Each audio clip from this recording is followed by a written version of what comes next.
Any good acting has behavior with it. Nate, why? Why such bitterness? What have I done to you? Get out! You're no nephew of mine. As far as I'm concerned, you're as dead as that wretch Cermak. You have to embellish the words with a certain amount of gravity. Because we're talking about things that are really important here that are kind of secret. There's a natural kind of darkness when you talk about noir. You know, it's great. I love it.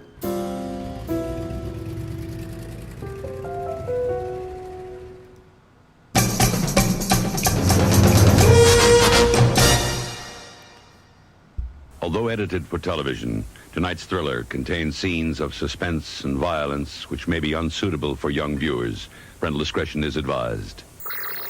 Robservations with Robert Meyer Burnett.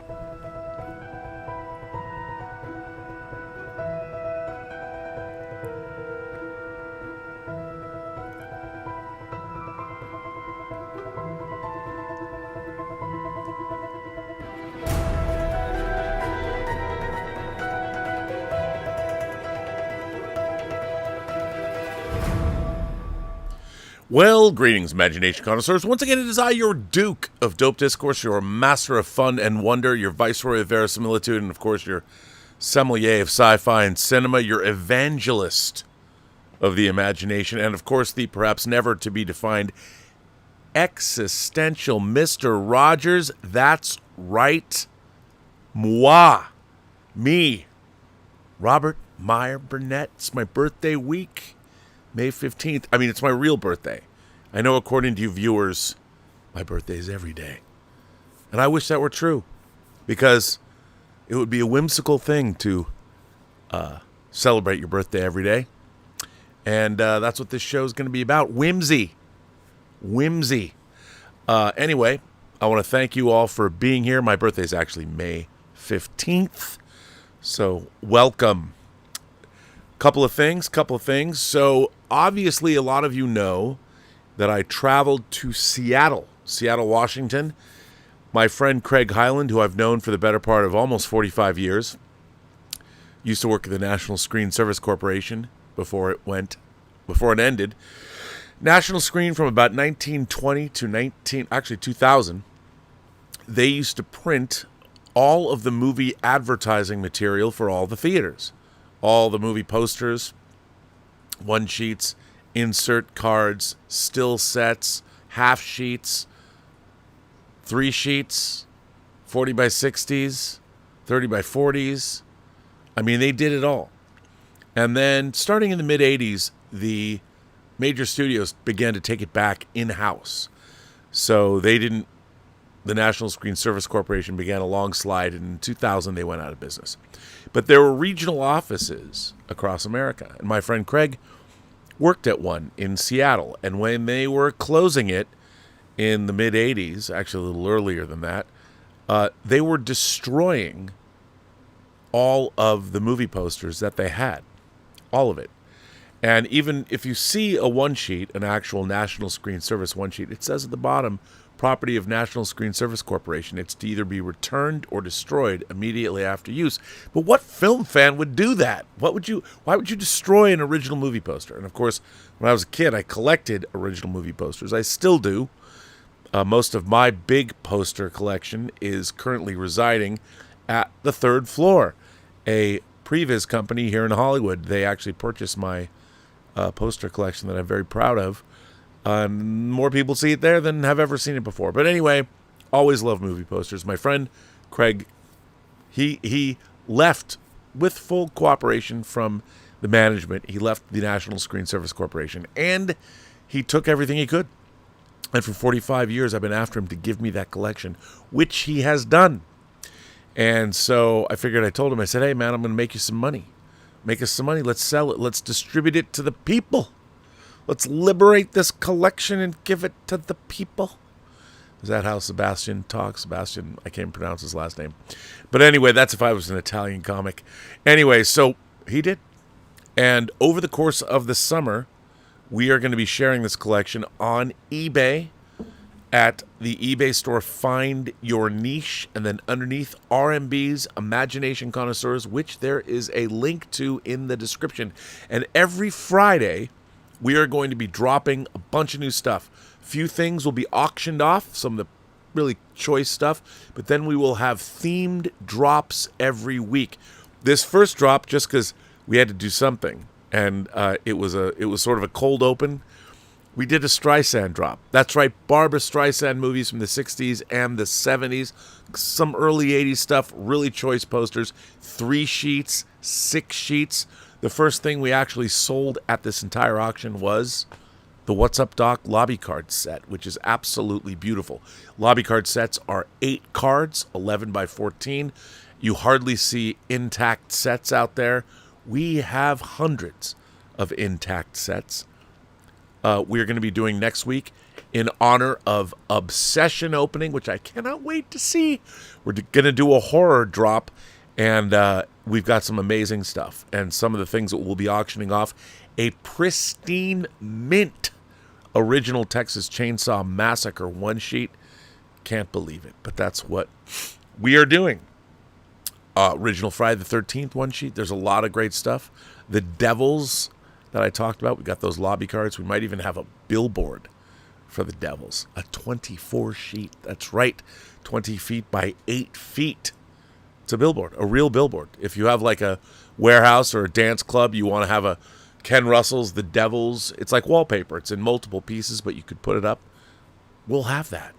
So check it out. We also, just to fill out some of the categories, one of the first things we sold were lobby card sets from both Dragon Slayer and Outland, which we snuck into the Streisand drop, and they were some of the first things to go. One buyer bought both. So there you go. Check it out. Look at the description. Right now there's only Streisand stuff, but you can familiarize yourself with the different sizes of things. Wait till you see what we got for the Bond. The Bond release is going to be great. Star Wars, we have a couple of original Star Wars Style A. I mean, we're talking Star Wars 1977, pristine, crispy, uncirculated, unfolded Star Wars 1-sheets. I mean, during the time, all 1-sheets were folded. So anyway, look out for that on the 22nd. I don't know what I'm babbling about, but you can, figure it all out. Anyway, I think doing a Streisand drop was whimsical. So the reason I started thinking about whimsy is for all of you people that have heard me wax on and wax off about Verisimilitude my entire career on eBay and just in my entire career in general, I love in my entertainment, whether it's in a novel, whether it's in a comic book, there is something called verisimilitude that you've heard me say a million times, which means the quality of being real. When you are dealing with fiction, I've said the best fiction is the most truthful. The best fiction, in whatever form it takes, makes you believe. And when you're, say, watching a movie, if you believe in it, well, that's the greatest thing in the world. You believe, you've suspended your disbelief, and what's happening on screen is entirely convincing. And it's a really hard thing to do because on film, every single shot that you make has to contain that verisimilitude, because one bad matte painting, one bad costume, one bad makeup application can torpedo the whole thing. And I'll give you an example. I love James Cameron's The Terminator, which came out in 1984. There are a lot of practical effects in that film. And there's a number of things. I think back to the scene of the Terminator, the T-800, fixing himself. And there's a lot of shots in there that aren't the most convincing thing in the world. So you can tell. And that is when verisimilitude is broken. So that is one thing. And that doesn't mean I love the Terminator any less. As a matter of fact, I look beyond it. I think astute viewers can look beyond it. But what I'm trying to do, or what I'm interested in, is even when I'm doing something like recording True Noir, I want to create that idea of verisimilitude. And I think, first of all, Christopher Nolan is certainly down with that. Everything he's ever done, I think his films represent sort of peak verisimilitude. He does a fine job of making you believe everything that you're watching. Now, I think that's an amazing thing to be able to do. However, it might surprise some people to know that I also appreciate peak whimsy.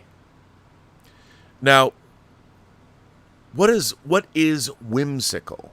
You know, there's a lot of people are talking a lot. I read a lot of stuff about 2025. I'm about to read you an article. Is the year of whimsy? People are always talking about what is whimsical, and a lot of people have a lot of differing. You know, something that's whimsical is like something that's pornographic or something that you know it when you see it. People say, but for me personally, the idea of whimsy is to take it is the crossroads where grounded reality meets the fantastical. You could call it magical realism, but not all magical realism is whimsical. But I do think that I'll give you an example. When I was a kid, a lot of people, all of you anime fans out there, might know that of course, we had Kimba the White Lion, we had Speed Racer, we had Marine Boy. But if you lived in the late 70s and you were in, say, 5th, 6th, 7th, 8th, 9th, 10th grade, maybe, we all saw Star Blazers. Star Blazers was the American version, the Americanized version brought to America of a Japanese anime, very famous anime called Space Battleship Yamato, which debuted in Japan in 1974. Part of that was created by Matsumoto Leiji, or Leiji Matsumoto, as the mech designer, and he was known for his whimsy. And even though Star Blazers was an apocalyptic story about the Gamelon Empire bombing the Earth into oblivion, and all of the human race had to go underground to survive, and then, of course, in a last-ditched effort, Queen Starsha of the planet Iskandar said, yo, if you can get here, I can give you the Cosmo DNA and you can scrub your planet of radiation and restore Earth to former glory. But you have to get here. So, and here's where the whimsy comes in, what they decided to do was take the largest Japanese battleship that was built in World War II, which was sunk, the Yamato, they turn it into a space-faring vessel. Now, I've always maintained that the Japanese, they've always anthropomorphized machinery. There's an inherent sense of whimsy in Japanese culture, which is interesting because Japanese culture, I've wanted to go to Japan my entire life. I wanted to go back in 2010 with a girl named T.J. Evans, who ended up going, and I didn't get to go, and she got to see the live-action Space Battleship Yamato film in a theater. Oh, T.J. But anyway, I think about her a lot. But there was there's an inherent whimsy in taking a World War II battleship and turning it into a spacefaring vessel. That is a whimsical idea. And Matsumoto Leiji did a lot of that in his work. He had this, putting sailing ships, obviously, Captain Harlock, My Youth in Arcadia, all of that, Queen Emeraldis, putting a dirigible in space, making a pirate ship with a galleon behind as a spacecraft. And then, of course, Galaxy Express 999, a train that runs in space on a track. Those are whimsical ideas. And those are things that I was attracted to, even though I loved verisimilitude. I love things that were real. But I think I learned to love the idea of something whimsical, which I didn't really get, like reading the books of Roald Dahl when I was a kid. Even before I'd seen Charlie and the Chocolate Factory or Willy Wonka, the movie with Gene Wilder, I had read Roald Dahl's books. So I had read Charlie and the Chocolate Factory, Charlie and the Great Glass Elevator, James and the Giant Peach, Danny the Champion of the World.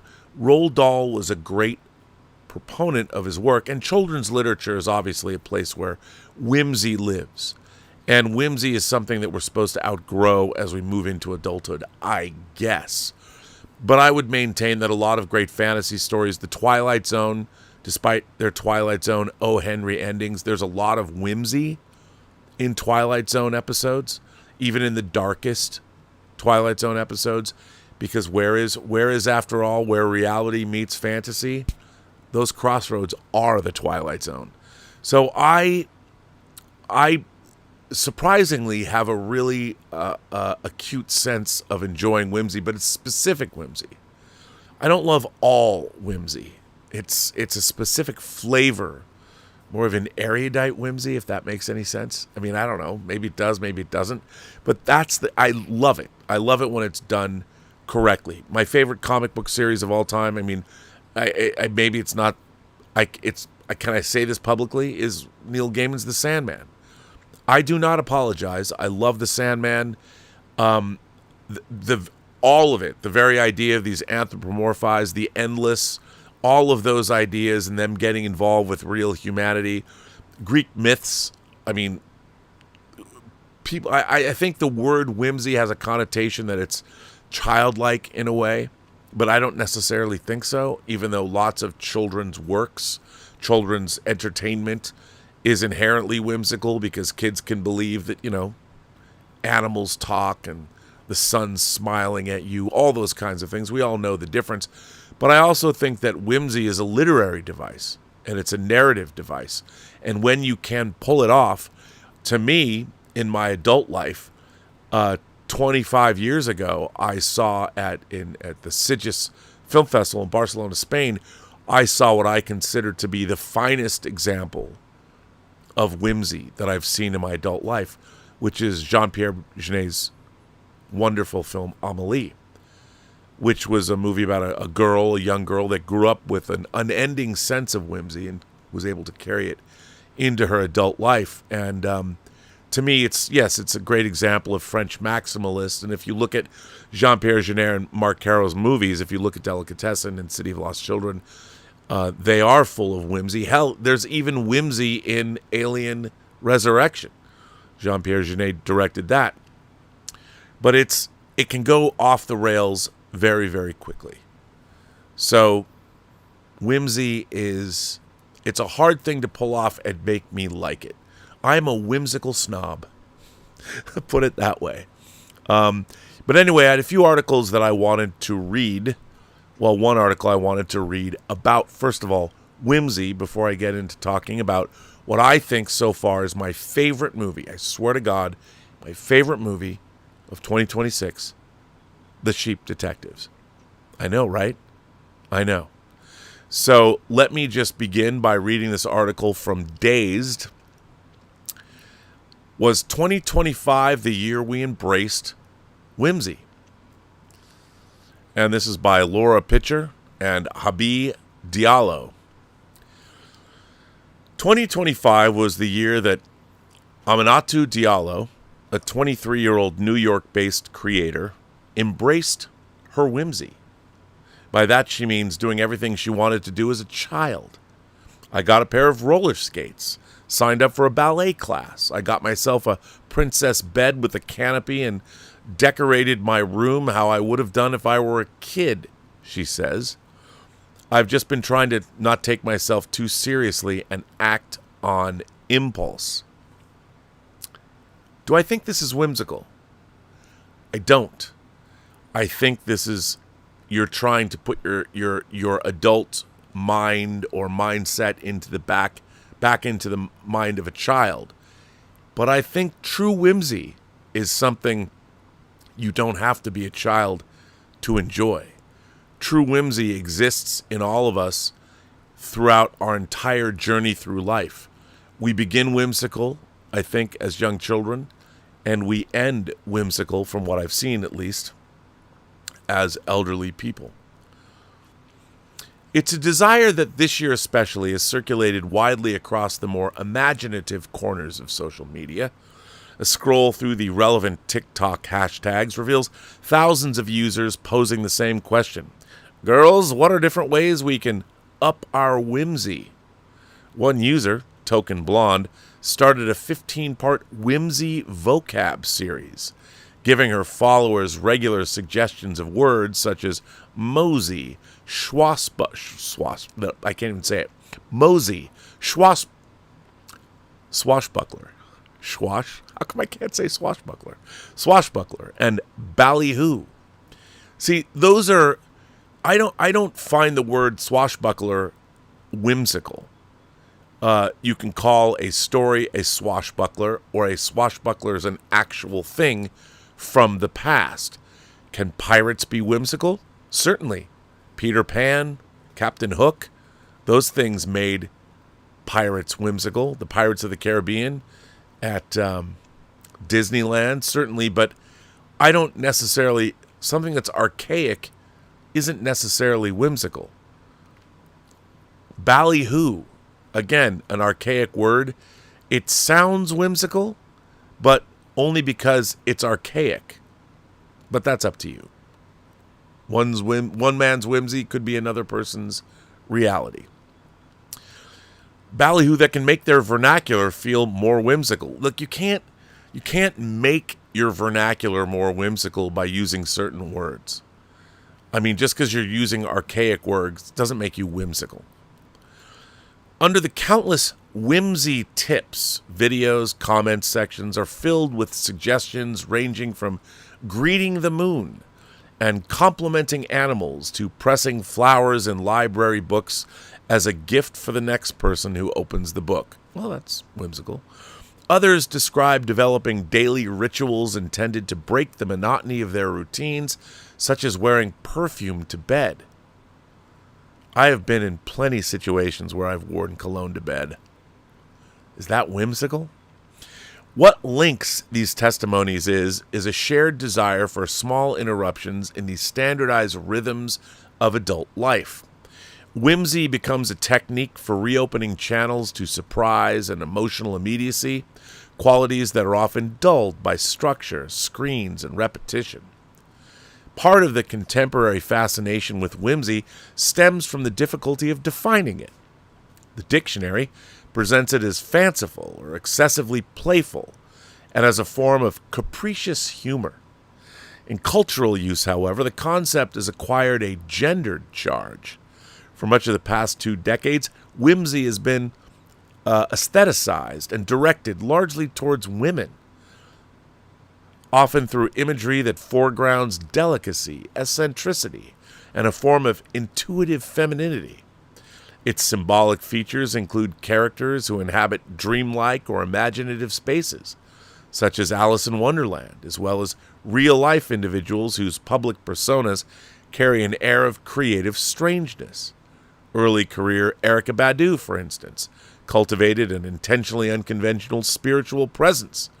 Actors like Mia Goth and Helena Bonham Carter have also contributed to this lineage through performances that sit slightly askew from realism. How is Bjork not on this list? Bjork is probably the most whimsical of all of those women. Even the recent reimagining of Weird Barbie spoke to a collective appetite for oddness rendered charming. In 2025, whimsy has increasingly blended with the soft, internet-driven forms of spirituality that are popular right now. Astrology charts, tarot polls, and intuitive journaling sit comfortably beside pastel accessories, handmade trinkets, and other gentle, nostalgic aesthetics. The result is a simple mix of playfulness and quiet metaphysics, where being a little odd or imaginative is treated as a genuine way of knowing yourself. In this context, whimsy turns into a way of grounding oneself amid the noise of ordinary life. To me, what they're describing sounds more like fashion, as far as that goes. The recent focus on finding whimsy wherever possible is also an evolution of an overall shift to embrace and nurture our inner child. Now, this as a lifelong man who has cultivated his inner child, I think it's strange that now we're talking about, well, we're going to cultivate our inner child now. Myself, who is, about to reach the last quarter of his life, and many of my friends have kept and held on to their inner children for a very long time. And I don't think it's anything new, certainly not for me or a lot of the people I know. The recent focus on finding whimsy wherever possible, is also an evolution of an overall shift to embrace and nurture our inner child. The language of inner child healing has become increasingly prominent, appearing in therapeutic contexts, self-help discussions, and different grassroots online communities. Whimsy functions as its lighter, more playful expression. This shift coincides with the rise of kidulting, a term used to describe the growing interest among adults in toys, collectibles, and other products associated with childhood pleasure. Take the enthusiasm for Labubu's as one example of the popularity of fashion that draws inspiration from toy-like proportions, padded textures, and bright graphic motifs. Designers have leaned into silhouettes that evoke childhood clothing, including rounded shapes and exaggerated volumes. These trends do not necessarily imply a desire to return to childhood. Instead, they suggest an attempt to recover elements of selfhood that were previously suppressed or devalued, such as imagination, expressiveness, or heightened sensitivity. In this sense, whimsy provides a pathway toward re-engagement with earlier emotional states and a form of personal continuity that feels increasingly rare. It's what culture and trends analyst Sarah Jane DeHall calls a desire to be unserious in a serious world. See, I do not think whimsy means you're being unserious. I don't think that's the case at all. Given there's no authority on whimsy, anything can be whimsical if one deems it so, says Jane Dahl. It's a lens more than a specific product or qualifier. Is it though? Is it though? I think whimsy is real, and I don't think it's anything you want it to be. And I don't think pastels are inherently whimsical. I mean, hell, I like Tommy Bahama shirts because they're, comfortable. Is it whimsical to wear an Aloha shirt, or a button-down Aloha shirt in and around Southern California? I don't know. As I get older, my man boobs get too big for me to wear those shirts. But, if I did a little bit more of this and a little bit more of this, I could wear those shirts pretty quickly. But are they whimsical? No, I don't think so. It's ultimately a specific type of online or offline joy that people are yearning for right now. While existing online involves conformity to an algorithm, content type, or personal brand, recentering toward whimsy is a way to get offline. Getting out of the house, talking to people, and experiencing things are what add to my whimsy, Diallo says. It also runs alongside a desire to return to a more analog technology that undeniably had more life in the designs, like MP3 players or flip phones. Are flip phones whimsical? Well, maybe because they evoke images of Star Trek communicators, perhaps, but I don't think necessarily flip phones are whimsical. It's not hard to see why people want their lives to look, feel, and be more whimsical right now. When you find yourself staring at the same exact screen as the person next to you in a minimalist office building, surrounded by clean white walls and very little ornamentation, anything with strange, obscure, or delightful detailing is a welcome escape from modern monotony. The 2026 Pantone color of the year is cloud white, after all. Well, inherently, clouds are or can be whimsical. Whimsy builds distance from the pressures of the present, like vintage or nostalgia. Living whimsically flies in the face of challenges by presenting an alternate, more playful reality, says Jane Dahl. It's armor, if you will. One of the most compelling things about whimsy is that it can and should be accessible to everyone. Under the whimsical hashtags, thousands of people trade daily whimsical habits. Whimsy isn't about buying a whole new wardrobe or changing your entire look. It's priceless, says Natalie McPherson, a 31-year-old content creator in Miami.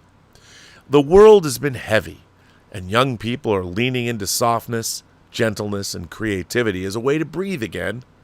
In this way, McPherson says, she sees whimsification as a direct result to burnout, or a direct response to burnout. As with anything that becomes a trend online, however, it was only a matter of time before it became a marketable aesthetic. Enter whimsy capitalism. There are whimsical outfit guides, whimsical Amazon gift suggestions, whimsical Pretty Little Things accessories, and even whimsical shine posters. There's the aesthetic to it, which is colorful and bright, and then there's the mindset, says Juliana Jordan, a 28-year-old craft creator in Los Angeles. First of all, can I just stop you right there? Whimsical doesn't necessarily have to be colorful and bright. I think whimsy can take you down to the deepest pits of hell. I would say there's an element of whimsy in Clive Barker's Cenobites. I mean, when Pinhead says, "No tears, please, such a waste of good suffering," there's a little bit of whimsy there. You know, the idea that you're equating tears to something other than just crying and sort of, in a way, making more of them than they are. The Cenobites, after all, in their S&M dress and the way they look, they only come when you call them. They only come when you open up the lament configuration. I mean, think about it. Demons from hell decide to make a puzzle box the key to getting them to show up for you? That's kind of whimsical, isn't it? Why not just show up? Why have a puzzle box? Why have the lament configuration to do it? See, I don't think people understand too much about whimsy these days. They equate it to something that's only for childhood. I don't believe that. I think there have been great writers who have dealt with whimsy. But let me go on. When Jordan walks down the street and notices a beetle on its back, she flips it over. When she arrives at a restaurant, she has emergency sprinkles in her purse to add to her ice cream or coffee. At work, she'll draw a doodle of a cat and leave it on her coworker's desk to say hello. It's a wonderful resistance of the dystopia that's been promised to us as young people, says Jordan, in a time where most people are feeling overworked, overwhelmed, and experiencing burnout. Keeping your whimsy alive means not allowing capitalist society to suck out your soul, not becoming completely hardened by the world and its ways. As Jordan puts it, to be whimsical is to be brave. Is it? I think that being whimsical is a state of mind. All of this that was in this article is fashion. Whimsy is philosophy. You can do things that are whimsical, I guess. I mean, maybe putting sprinkles on something when it's unexpected can be considered whimsical. It seems like it's performance activism to me, though. Like so much of what you see on social media. You don't really believe it. True whimsy is a way of life. True whimsy is a way of looking at the world and seeing things that are magical. Seeing things that are there that, depending on how you look at them, or as Ben Kenobi might say, with a certain point of view, you have to have a whimsical disposition in order to truly experience whimsy, I think.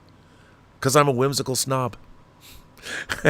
And that's, call me crazy. But I leave that up to you to decide. Let me just see if anybody has anything to say. No, you're all good. I just want to keep up and see if anyone... Okay. No tips, no super chats. That's fine. But I will continue on with my whimsy ideas. So here's the thing. Again, I think whimsy exists in literature. You can see it. I do think something like Alice in Wonderland, that has whimsical disposition. Tristram Shandy is something people have described as whimsical. I think that there's an element of when fantasy, as I say, A Christmas Carol is whimsical to me. Even though you have the ghost of Christmas past, Christmas present, and Christmas future, and there's something scary and horrifying in it as well. But the idea that ghosts visit somebody to teach them a lesson is whimsical. The Devil and Daniel Webster, those things have whimsy in them. I still think that where real life meets the fantastical is where whimsy lives. And the thing is, there's something philosophical and literary. It's one thing to try and recapture your inner child, but that's something you're going to return. You're a tourist. You're visiting something. You're creating a moment in time that, yes, you can use the language of whimsy to do that. But to be truly whimsical, the philosophy of whimsy has to come into play.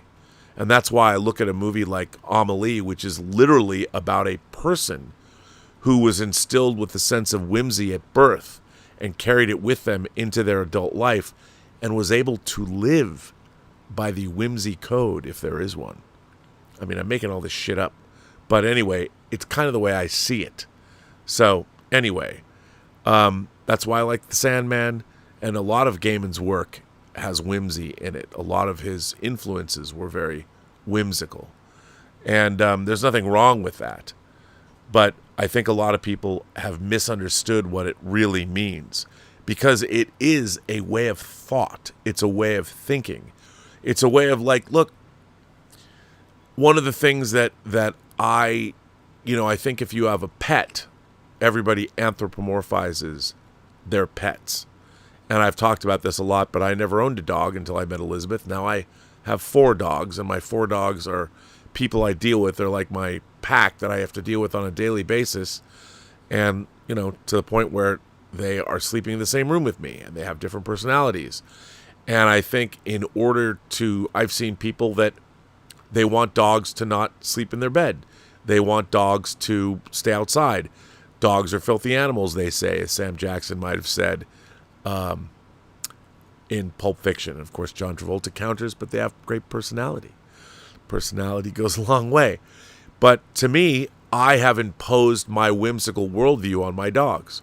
I've often said that the closest thing I'm ever going to come, despite the recent drop from the Department of War for UAP files, the closest thing I'm going to ever come to in relating to an alien species are dogs.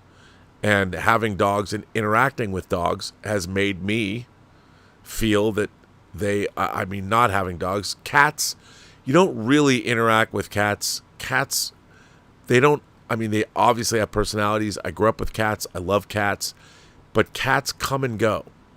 They're this elusive thing where dogs are omnipresent beings.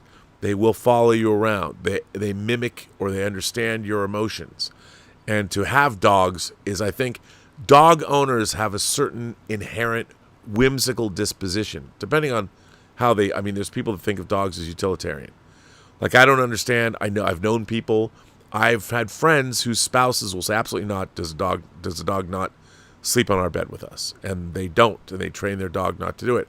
I'm like, what's the point of having an animal if you don't have a cat sleeping on your head and dogs are curled up on your bed? Like, I understand. Keep your dogs groomed, whatever. I get it. But for me, I don't see any other way to have an animal. Shit, man, I'd sleep with a llama if I had one. I was watching Michael going, no wonder he had lots of animals as friends. That everything about that looks appealing to me. If I had the money, I would probably have a menagerie in my backyard of animals that I would be out there talking to as a regular Dr. Doolittle. But anyway, animation is full of ideas that are whimsical.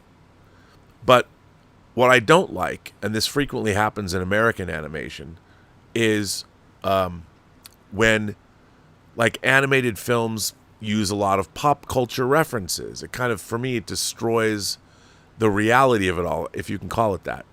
You look at something like One Piece. One Piece is inherently, there's where the word swashbuckler would come in. One Piece, and all, I have not been to Japanese culture, or been to Japan and not experiencing Japanese culture firsthand. I've always thought that Japan is a whimsical country. On one hand, you come out of the brutal Tokugawa shogunate era with Bushido and ninjas and samurai, and you wind up with Hello Kitty. But there's something delightfully whimsical about a lot of Japanese culture, the way they anthropomorphize machines. And there's so many things, Matsumoto Leiji. And a lot of video games are whimsical. In a way, there's a lot of whimsy in Mortal Kombat 2. And of course, that's, again, video games like when I'm playing Onimusha, my beloved Onimusha. Samanosuke! That has a lot of whimsy in it too. And I love that. And you can have whimsical verisimilitude as well. Amelie has that, I would say. But anyway, why am I saying all this? What is it about whimsy that, well, I'll tell you. I saw a movie that opened this week, The Sheep Detectives. Now, I go back with The Sheep Detectives to 2024. CinemaCon 2024, that was the first place that we saw anything about The Sheep Detectives. And I have to say, I'm a fan of Babe, Pig in the City. I like talking animals as much as the next guy. I grew up with Animal Farm, and of course, I've loved Pixar movies. I love Bug's Life. Bug's Life's one of my favorite Pixar movies. Talking animals, Disney movies have always had talking animals. So I've never shied away from that, but I had no real interest in a movie like The Sheep Detectives. I just, not interested, didn't really know much about it. But at CinemaCon this year, I was interested. So last year, 2025, actually it was 2025 at CinemaCon we first saw, not 2024, I was wrong. So we saw a presentation last year and this year. So Amazon Studios last year had, I thought, the most exciting and impressive slate of movies that we saw. And obviously Amazon, which was streaming, it came out guns blazing, and they made a commitment to the theatrical experience. So they came out and said, we are going all in with MGM to make theatrical movies and to put our films out and go whole hog into the theatrical marketplace. And this was going to manifest itself in 2026. Well, they, true to their word, have done just that. They started out with Mercy, which I really didn't dig. Then they did the Don Winslow adaptation Crime 101 with Chris Hemsworth that I thought was good. I didn't think it was great, but I thought it was good. I'm a big Don Winslow fan, like to see his work adapted. Oliver Stone previously adapted Savages. I'd like to see a lot more of Don Winslow's work. The Winslow-verse I'd like to see manifest itself. Project Hail Mary, which is about to cross the $700 million threshold. Fantastic. There's a lot of whimsy in Project Hail Mary. I would say too much in the movie.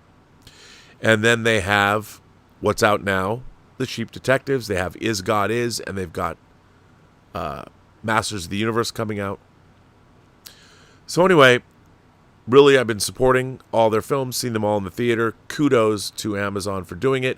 And I would think that with Netflix going also in on theatrical distribution with Narnia, with Greta Gerwig's Narnia, they're seeing and they're looking. Amazon's had some real success theatrically. Crime 101 and Mercy was a slow start, but certainly Project Hail Mary was big for them. So anyway, The Sheep Detectives. I have to say, I was blown away by this movie. I wasn't expecting to love The Sheep Detectives as much as I did. I don't want to call it a perfect movie. Because, people say, as you know, I've always said that art, there is an objectivity to great art. But people's opinions are subjective. So what I think might be great art, somebody else might not. And I understand that. I do think that The Sheep Detectives is objectively a great film on every level. Every level, a movie that it can be great. Now, here's the thing. You might not dig talking animals. That might not be your thing. You might not be convinced by CG sheep. You might not like to watch a very cozy mystery. set in the English countryside. It just might not be your thing. You might be a nihilist.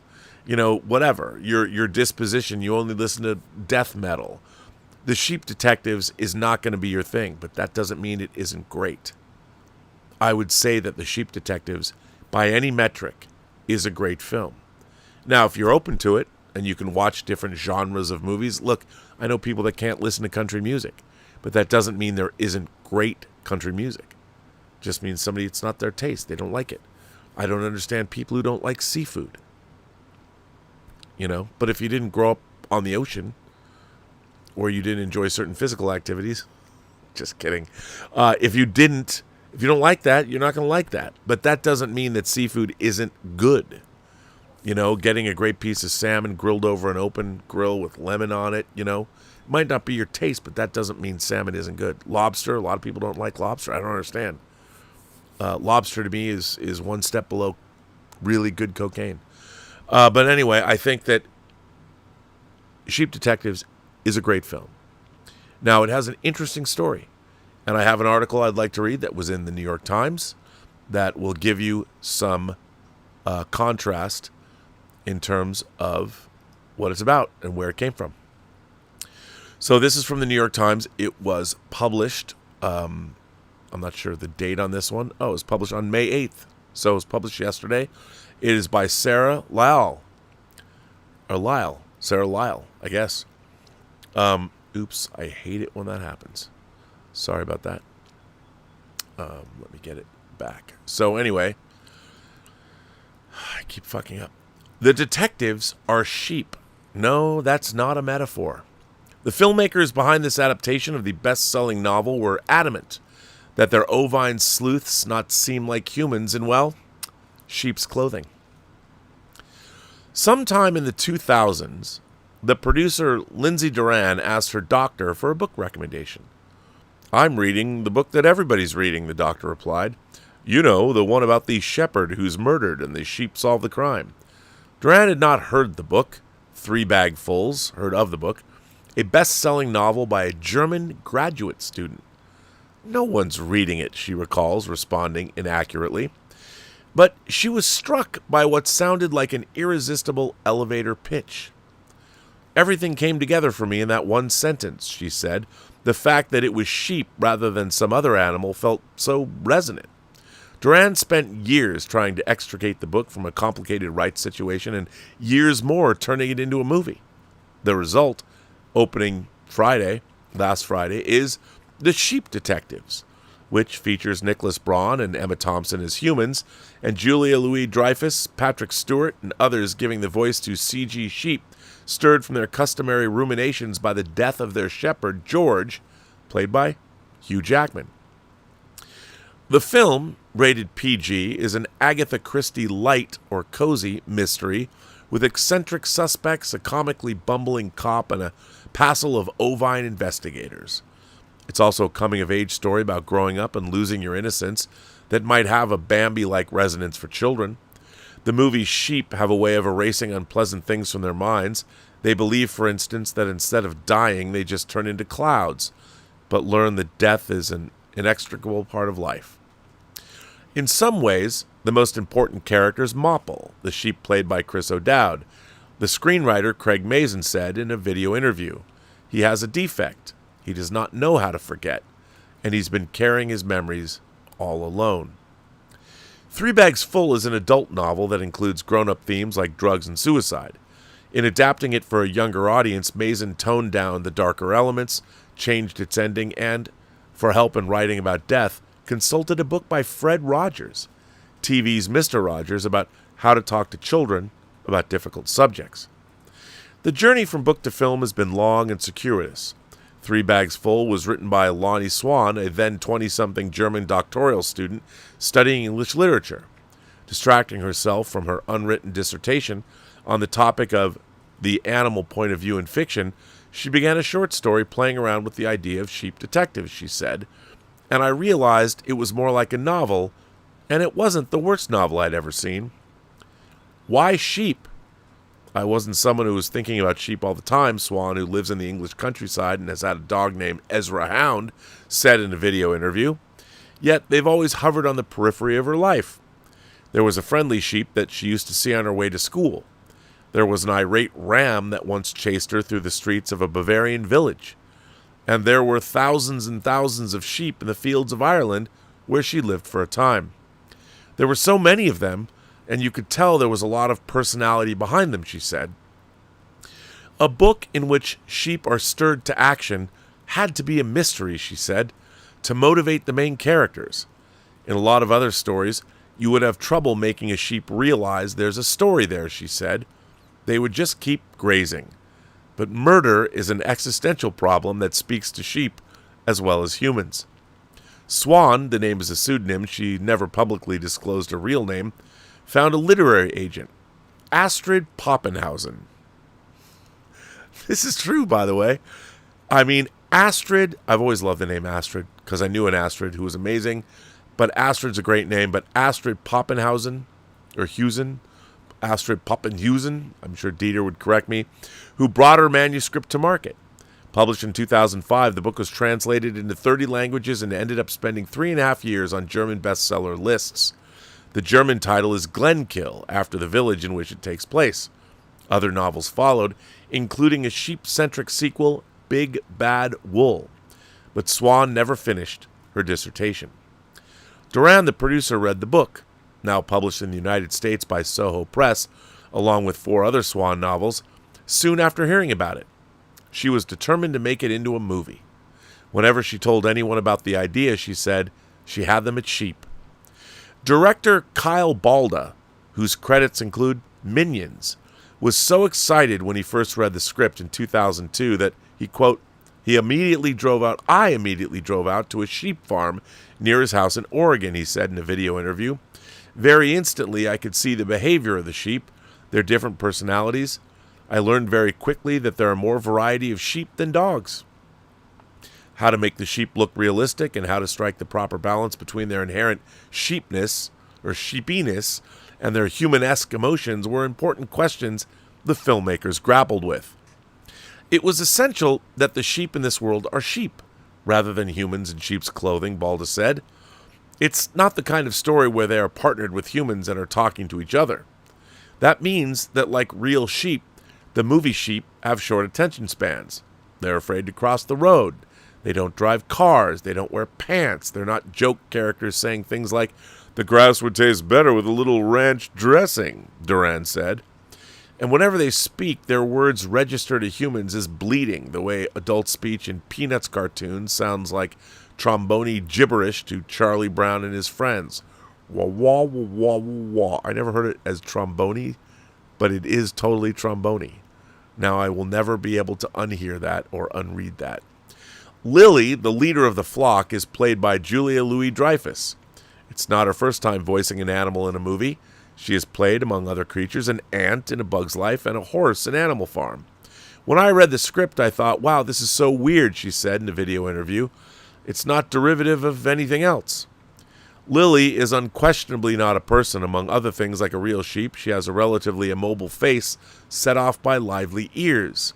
But her journey is a human journey, where she realizes certain things about life she didn't understand, Louis-Dreyfus said.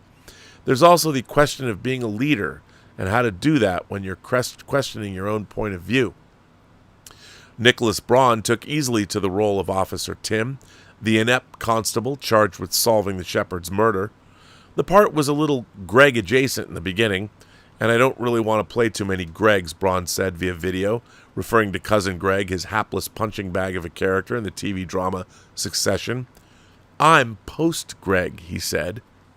It takes Officer Tim some time to notice that the neglected sheep might be actively helping him tackle the case, but Braun said that unlike Greg, who is stuck in a perpetual ineptitude, Tim gets to grow into a braver and more assertive person, a take-charge romantic hero, much the same way the sheep are forced into action from their default position of just forgetting about it, moving on and going back to eating grass, he said. Braun mused for a bit about other potential animal detectives, horses, say, or cows, but concluded that the sheep in the film were just right for the job. He predicted that the movie would change people's perception of sheep, much the way Toy Story made them look at their toys or their kids' toys differently. I don't think people are going to be eating as much lamb after this, he said. So, there you go. I wanted to give you some background on the Sheep Detectives. First of all, as a movie, it is a brilliant piece of work. Craig Mazin's script it's perfection. I mean, I will say that. I don't think there's one wasted word, one wasted line. It is a brilliant, I mean, I've not read the adaptation. I haven't read the book, so I can't, and the book was written more for adults, but bringing it down to a level, I wouldn't call this movie a kid's movie. I think this is a 4-quadrant film that is for everyone. And of course, it is a cozy mystery, and a lot of people that are mystery veterans will probably guess who the protagonist or who the antagonist, the killer, is pretty quickly. I certainly did. But that doesn't matter. This is a brilliantly made film, and it's the craft. This is not ostentatiously directed. There aren't these sweeping effect shots. There are no gigantic pyrotechnics with the camera. But every single setup, every single composition, I dare say, is perfect to telling the story. There is not a wasted frame in this film. And as a matter of fact, you're never getting some sweeping CG-assisted shot of the countryside. And it was interesting, when I was watching this movie, I at first, the name of the director, I didn't know right off the bat who that person was. And then, of course, I went and looked up Kyle Balda, and it made sense to me that he was working in animation. Let me just read you his career. He graduated, this is his Wikipedia page. He graduated from Cal Arts, and he was hired by LucasArts as an intern to create the animated opening credit sequence for the graphic adventure game Day of the Tentacle. He started his career as an animator by working at ILM on films including The Mask, Jumanji, Mars Attacks. He also worked at Weta Digital in New Zealand on The Frighteners, animating the character of the Grim Reaper for the film. Later, Balda started working at Pixar, where he was credited as an additional animator in A Bug's Life, as directing animator in Toy Story 2, and as an animator in Monsters, Inc. He would later join French studio, I'm going to mispronounce this, Mac Gulf Ligne, Ligne, I can't do it, where he would work closely with Pierre Coffin on commercials and TV shows, and as an animator or co-director. And this collaboration would lead to him becoming head of the layout on Despicable Me. Balda has also directed several short films and lectured at different animation schools. In 2012, Balda made his directorial debut at Illumination as the co-director of The Lorax, along with Chris Renaud. The film was released domestically on March 2nd, 2012 by Universal Pictures and grossed over $348 million with a budget of $70 million. In 2015, Balda directed another Illumination animated film, something you might have heard called Minions, this time alongside Pierre Coffin. The film was released domestically on July 10th, 2015 by Universal and has grossed over $1.1 billion. In 2017, Balda co-directed Despicable Me 3. In his role as co-director, he pushed for the film to have a more vibrant color palette than its predecessors. And on June 7th, 2024, it was announced Balda would make his live-action directorial debut with The Sheep Detectives, a film adaptation of Leonie Swan's book, 3 Bags Full. This is a brilliant debut feature, and it has a lot in common with Brian Fuller's debut feature, Dust Bunny, which I quite enjoyed. Also, just chock-a-block full of French maximalist whimsy. If you haven't seen Dust Bunny, it recently was released on 4K, and you can watch it on streaming. Brian Fuller, again, had 30 years of experience as a writer before he dipped his feet in and a showrunner on television to make his first feature. Balda here has done, both of these guys made incredibly accomplished first features. But it makes sense. When you're doing a film that's as effects heavy as this, you have to storyboard this within an inch of its life, because every effect shot's expensive, and there's a lot of effect shots in this film. Kyle Balda probably storyboarded this or had story reels done. That's why every shot is perfection. And not only that, every shot is perfection because it's very literary. Every single shot of this film is conveying multiple levels of information. I was astonished by everything about this. Craig Mazin's screenplay is gonna, I think, will get nominated for best support or best adapted screenplay.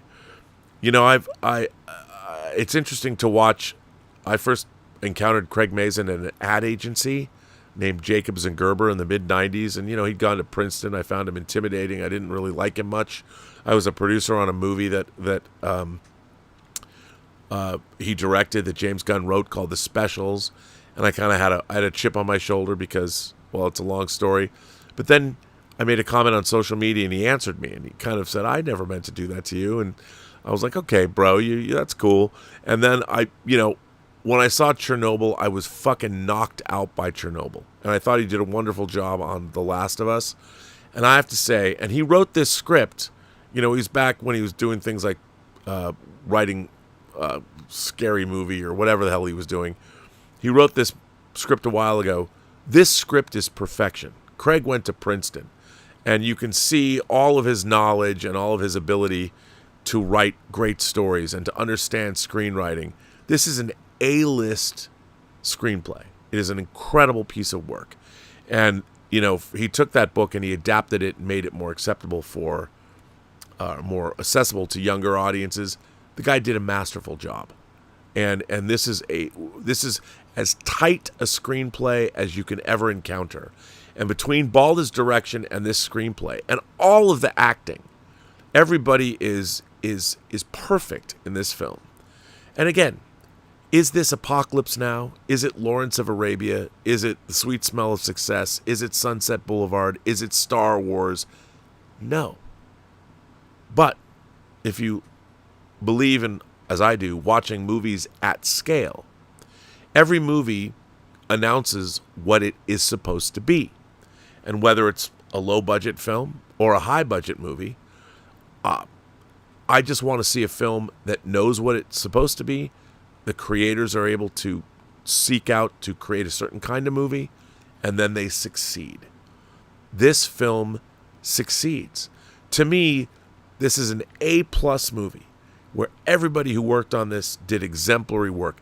I don't think that there's any way that this movie could be made better. I watched it and I marveled at every shot choice. I marveled at the score.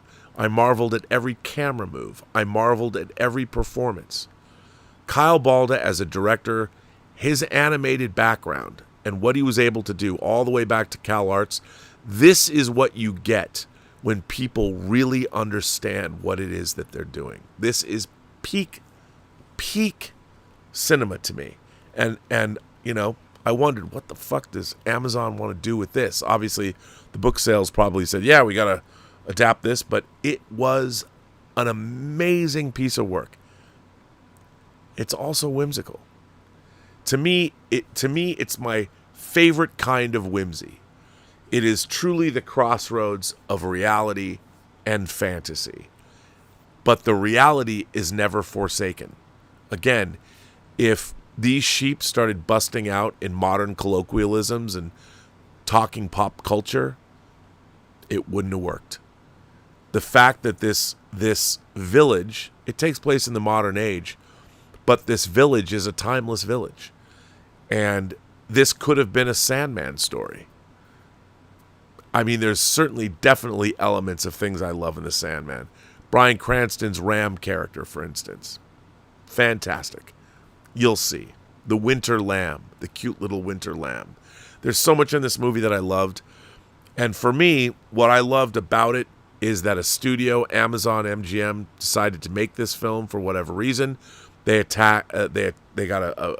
used a script that Craig Mazin wrote a long time ago, and they adapted it, and they found the perfect director to make his live-action debut. Really, I can't say enough about how much I love this film and how much it spoke to me on a number of different levels.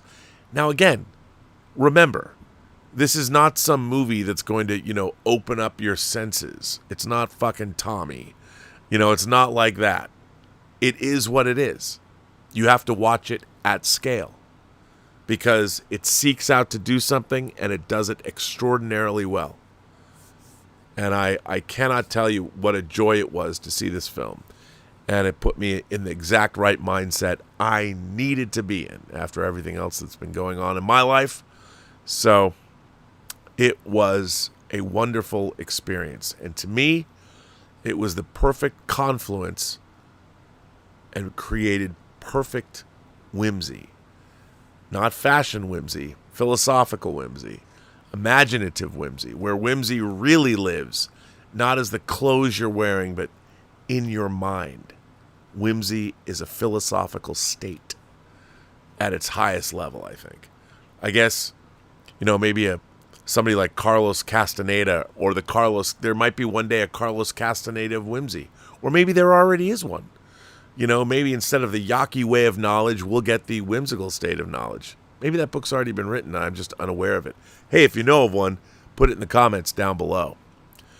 Let's see what you guys are saying stuff now. So, Major Chai Chai said, as sad as the grave of the fireflies, it has whimsy. No, yes, it does.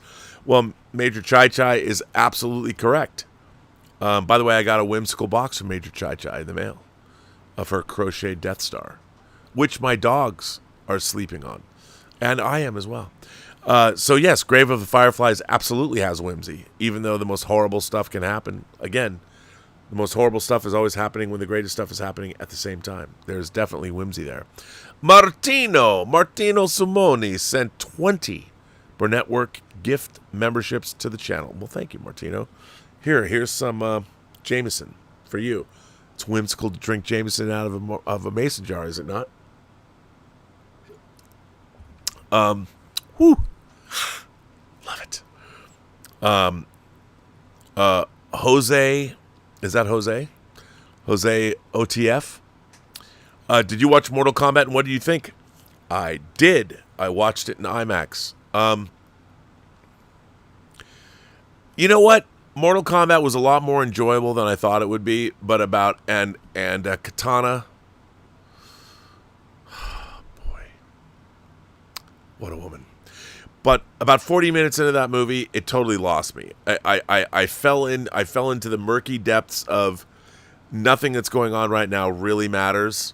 And I just sat back and I love the music. And I thought there was a lot of fun stuff in it. And I just allowed it to sort of wash over me. Do I think it's a good movie? No. I think it worked, though. I think, again, they succeeded in doing what they were going to do, what they wanted to do. It wasn't for me. I mean, come on. I would have. And the thing is, if I made that movie, it wouldn't have succeeded as well because I would have tried to make it much more serious. But it was fine. I will say this, though. There is a moment in Mortal Kombat 2 that Dieter Bastian, it is the most Dieter Bastian moment, and everyone will know it if you watch Let's Get Physical Media. By the way, there will not be a Let's Get Physical Media tomorrow because I have to take Elizabeth's mom. I have to make the 3-hour round-trip drive to Los Angeles International Airport and take her to her plane to go see her sisters in France. So there is no Let's Get Physical Media tomorrow. But if you go see Mortal Kombat 2 tomorrow and you see it, and you know Dieter Bastian, and you've watched Let's Get Physical Media, it has the most Dieter Bastian moment, and all of you will know exactly what it is. And I'm not going to say. Major Chai Chai says, the Cheap Detectives made me think of the lighthearted mystery comedies of the 30s and 40s and the live-action Disney films of the 70s. It has a lot of that, but again, it creates a reality that you believe in. And, I in a way, those other things can be distancing. But this, I was in. Bijaro3455, is that Bijaro? Rewatch Michael. Flawed, but I understand why it's going to hit 1 billion. Jafar is transformative. Human nature and bad scenes are some of the year's best. I really liked Michael. That, Alvaro and I are going to do an upcoming stream next week, and we're going to tell you why we liked Michael so much. I found Michael to be... I really love the filmmaking, and I also found it to be a profoundly sad tale of an artistic, somebody born with savant genius level ability that was alienated, unfortunately, their whole lives. But they brought so much joy and to other people. Now, I won't get into the stuff that's not in the movie, but we're going to talk about it. We're going to do a show. But I really thought the film was great. Bijaro goes on to say, I watched Caligula 3 days ago. What the fuck movie ever. Now, first of all, I got to ask, which cut of Caligula did you watch? Because for those of you who don't know what Caligula was a film that has actors like Malcolm McDowell and John Gielgud and Peter O'Toole and all kinds of people, British actors, and they thought they were in an actual historical epic being directed by Tinto Brass. And then what happened was Bob Guccione, the owner of Penthouse, who bankrolled the movie, came in and got rid of the historical epic and turned it into an epic of porn and smut and horrors. And it was they recently went back and they'd found all the negative and they recut the movie and reconstructed the whole thing, but without Tinto Brass's involvement, to restore the original, the film as it was originally supposed to be shot. So it wasn't full of just sex and violence. And I own the various versions of the film. I have a big box set of Caligula. It is a crazy, interesting movie. It is pretty wacky. But yeah, you're right. What the fuck? Velion 1, Paul Brunotto. I keep saying Brunotto. Paul Brunotto. Happy early birthday to you. Surely the best of times. Well, thank you very much. Yeah, next Friday. I can't wait. Again, we're doing a poster drop, a horror poster drop that's going to be a banger for everybody. And, of course, Obsession. I cannot wait to see Obsession. I'm so excited to see it. Martino sends in he sends some sheep to me and sends in a super chat. Thank you for that. A Silly Goose 71 says, Rob, are you whimsical? I would say I have whimsical tendencies. I do think philosophically I have a whimsical disposition. I do.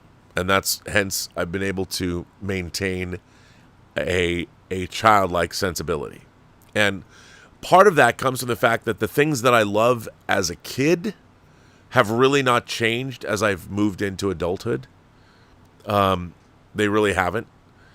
And so I don't know what that means. But I've been stuck, my imagination, the confluence of imagination and reality. I think I've lived my entire life on the corner, the crossroads of reality and fantasy, and somehow I've managed to make it work, which is pretty great.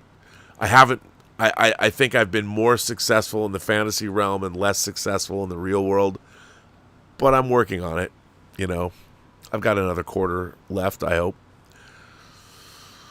JT Hiskey, or Jay Thisky, says, one of my favorite movies based off a novel is My Sister's Keeper. For an empath who works in nursing, it hits. Have you ever seen that one? 2009 sure flew by. I have not seen My Sister's Keeper. I know the movie, but I've never seen it. But I love that idea. I love seeing great adaptations of literature. So, Austrian Story says the article about whimsy was painful to listen to. It truly was, but you know what? I assure you, there are a lot more articles about whimsy that are even more painful to listen to. I picked that article specifically because it was pretty damn cringe. 2025, the year of whimsy. Everything is performative and fashion-oriented. Nobody really understands, as I like to call it, the gestalt of what they're talking about. That article did not understand the gestalt of whimsy. It was all surface, surface, surface. Everybody's political beliefs, not everybody's, but it seems like everybody's political beliefs, are about that deep. Nobody does any research. Nobody knows anything about what they really believe. They've just seen TikTok videos or heard people say things, and they decide that's what they believe. Whimsy is something that is deeply felt. As I said, it's a philosophy, or at least I like to think so. Joshua Gonzalez says, I finished Train Spotting today, and I'm on to the second one. Or he finished Train Spotting, is on to the second one today. I maintain that Train Spotting 2 is one of the great sequels of all time, in terms of being a truly great sequel. Does it reach the heights of Train Spotting? No, but it's not trying to. But as a bracketing of these people's lives, Train Spotting 2 is a much better sequel than anybody gives it credit for, and nobody talks about it in that context. I think, if you talk about the great sequels, whether it's Godfather 2, whether it's The Empire Strikes Back, whether it's The Road Warrior, whether it's Aliens, I'd put Train Spotting 2 in there too. Lethal Weapon 2. But the problem is, it doesn't have the gravitas, and it doesn't, it's not a timeless. I think Train Spotting is a timeless classic. But, a movie where somebody goes into the worst toilet in Scotland, that's a little hard for some people to deal with. Dead babies, heroin overdoses, you're never going to get anybody to believe that Train Spotting and, say, The Empire Strikes Back, Train Spotting 2 could be considered in the same level. But hey, there you go. Jay Thisky says, I personally know Michael's daughter Paris through a mutual friend. She is not about the movie at all. Oh, I know. How will they navigate the sequel if she isn't willing to sign on for it? Lots of it BS. Lots of it BS, as I was saying, or BTS, behind the scenes. Thank you. Yeah, I don't know how they're going to do the second movie. I don't know if they ever will do the second film, but we shall see. Anonymous sends in a tip and says, one of my favorite movies ever is Babe, Pig in the City, even better than the first one. It's just so whimsical and magical. I've seen it so many times. I agree with you, but I still like, and George Miller, the great George Miller, he of Fury Road and Mad Max fame, and Witches of Eastwick, and of course Lorenzo's Oil fame. He directed Pig in the City. He just produced the first one. I have to say, though, I do like the more grounded nature of the original Pig in the City, Babe. But Pig in the City 2 is bonkers cool, and I love it. Mario from Portugal writes in, has been a member for 61 months. I want to say, Mario, first of all, how's your mom? Hope she's well. Haven't seen you in a while. And, come to a member call, buddy. I miss you. Major Chai Chai says, how would you recommend one develop their whimsy? Ooh. Drink? No, I don't know if you can develop a sense of whimsy that has gone dormant or is, it's really difficult because in our world, I think having a sense of whimsy is a luxury. And a lot of people, living in the real world, when you have to deal with, in my own life, it gets increasingly more difficult. Obviously my mother has dementia issues, and she's getting older. She just turned 87 years old, and it's difficult for me to hold on to my sense of whimsy dealing with the real world. And obviously a sense of whimsy is not conducive to succeeding, unless of course you turn it into art or something that you can monetize your whimsy in some way, I guess. But I guess the way to develop, it's hard because I don't think I've ever not had a sense of whimsy, but I would say to start looking at things in a way that you haven't looked at something before. And what it's like is, start with, like, I got a dog, and I hadn't had a dog before. And Gilbert. First of all, we named him Gilbert. And that in itself imbued Gilbert with a certain, and he lived up to that personality. If you look at him and you meet him and you hang out with him for a while, he's getting up there in age, but if you hung out with him, his name is kind of whimsical, that you name a dog Gilbert. Like, I like dogs that are named, like, I don't like dogs named Rover or Spot. I like, because you're immediately anthropomorphizing a dog in a certain way, but Gilbert, and maybe it's my own bias, but I've imbued him, or I've made more of his personality than maybe is there. But I mean, when you start, you just have to pay attention. I think the world itself is sort of whimsical. You just have to notice it. Most people just don't. People just walk on by. It's interesting. In our backyard, we get up and have coffee every morning. We sit outside in the backyard and we just look at all the birds. And looking at the birds, you can look at birds and they fly to and fro, but if you really look at them and watch them and what they do, and I don't mean like bird watch to identify, but watch what they do. The way they kind of can sidle up to each other on a branch, or I mean, when you start looking at things like that, like for instance, I'll give you an example. There are lizards that live around our house, and there are. I don't interact with the lizards the way that I interact with my dogs, but there are lizards that have lived in like the pathway that goes from our kitchen door outside to come down here. There are lizards that I see, 2 lizards that I see all the time. I have brought ice cubes out for these lizards. And whenever I water the tree, I think about those lizards. And you know what I just realized? Hang on a second. I'm going to take a pause for a minute because I left a hose on. And I'll be right back. How whimsical is that? I will be right back.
Oh man. You know what? Okay.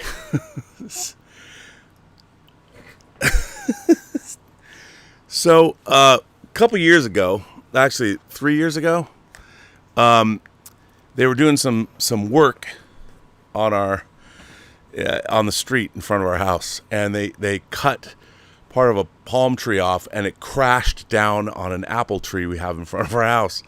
So they bought us a new apple tree. It was like this big, and I decided to plant it outside of our kitchen door, and I named our apple tree Marcel.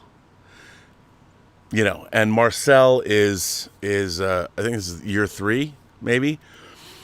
And I water Marcel. I take care of Marcel, and there's been gophers that have tunneled underneath. Marcel's fine, but the gophers have created, there's tons of gophers around here, and we kill them. I hate to say it, but they've created a tunnel, and when I forget to turn off the water, when I water Marcel, there's a hose there, it has started filling up the gopher holes, and it floods part of the Robservatory.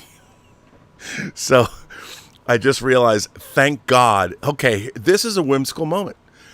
I was thinking about those lizards, and I'm like, oh shit, I forgot to turn the water off because I was thinking about the lizards liking to drink the water when I water Marcel. So I just went and turned off the water, and I keep trying to crush the water, so I hope it's not going to flood the Robservatory. I hope I got it in time. We'll see.